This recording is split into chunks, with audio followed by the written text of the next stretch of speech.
का कोई अस्तित्व नहीं होता।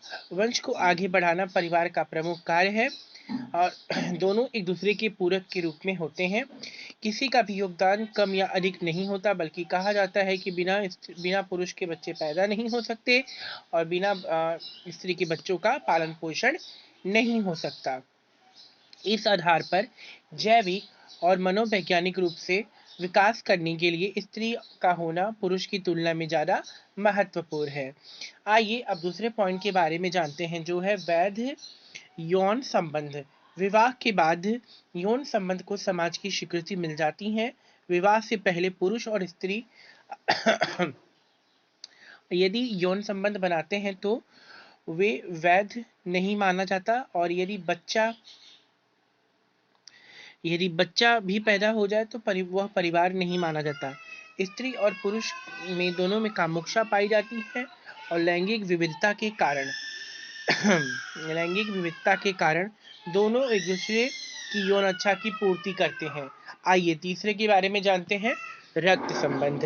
रक्त संबंध जो भी बच्चे पैदा होते हैं वो आपस में माँ या बाप में के रक्त संबंध पाया ही जाता है।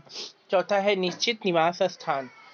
देखिए, निवास स्थान लगभग निश्चित ही होता है, परंतु कुछ एक दशाओं में नौकरी के लिए अन्यत्र बसना आदि कारणों से परिवार समाप्त नहीं हो जाता है। ठीक है, आइए जानते हैं पांचवा, आर्थिक सुरक्षा।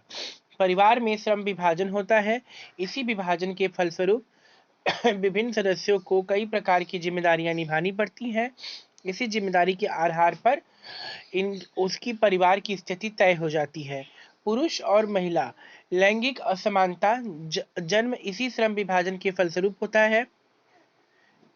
स्त्रियों को खाने पीने की व्यवस्था और घर का प्रबंधन करने का कार्य दिया जाने के कारण उनको घर के चार दीवारी में ही रहना पड़ता है। अब है छठवां जो है वो ये है सामाजिक सुरक्षा। देखिए, परिवार के सभी सदस्य एक दूसरे को सामाजिक सुरक्षा प्रदान करने में पुरुष महिला की रक्षा करते हैं और उन्हें समाज के अन्य लोगों से बचाते हैं। इसी सामाजिक सुरक्षा के कारण पुरुषों का वर्चस्व कायम हो गया है और स्त्रियां पुरुषों पर निर्भर हो गई हैं। सातवां, सभ्यता एवं संस्कृति संवाहक। देखिए, परिवार को सभ्यता और संस्कृति का संवाहक माना गया है। इस भूमिका में स्त्रियों को ज्यादा रखा गया है और तरह तरह के अनुष्ठानों, व्रत, पूजा पाठ, संस्कार आदि के लिए स्त्रियों को जिम्मेदार बनाया गया है, जिसके कारण महिलाओं को परंपरागत रूप से यह कार्य करना पड़ रहा है। अब जानते हैं आठवें के बारे में। आठवां है, देखिए, भावात्मक आधार। भावात्मक आधार मैं आपको इंडिकेट करना चाहता हूं मेरे प्यारे प्रशिक्षुओं कि आखिर आठवां है क्या। हाँ, आठवां देखिए यहाँ से शुरू है कि भावात्मक आधार और यौन संबंध दया, ममता, सहयोग आदि भावनाओं को एक महत्वपूर्ण आधार देता है। सभी परिवारों में ही इन भावनाओं को सीखना आरंभ करते हैं। अब आइए जानते हैं नौवां, परिवार वास्तविक सदस्यों से मिलकर बनता है। देखिए, परिवार में अपने रक्त संबंध आदि शादीशुदा लोग ही शामिल होते हैं। बाहर का कोई भी सदस्य इसकी सदस्यता प्राप्त नहीं कर सकता है। आइए 10वां के बारे में जानते हैं। 10वां जो है स्थायी प्रकृति। परिवार की प्रकृति स्थायी होती है क्योंकि इसके सदस्य स्थायी होते हैं।